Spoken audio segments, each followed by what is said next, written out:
L'action de la nuit dernière est une réponse justifiée par l'utilisation d'armes chimiques à Douma. De l'Italie à l'Australie, en passant par le Japon, les alliés traditionnels des puissances occidentales ayant frappé la Syrie dans la nuit présentent un front uni. Soutien au bombardement et nouvelle condamnation du régime syrien, à l'image de la chancelière allemande.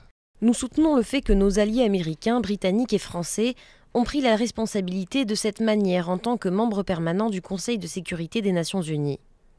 L'intervention militaire était nécessaire et appropriée afin de préserver l'efficacité de l'interdiction des armes chimiques et prévenir le régime syrien contre de nouvelles infractions. En Israël, on se réjouit des frappes contre le régime de Bachar al-Assad.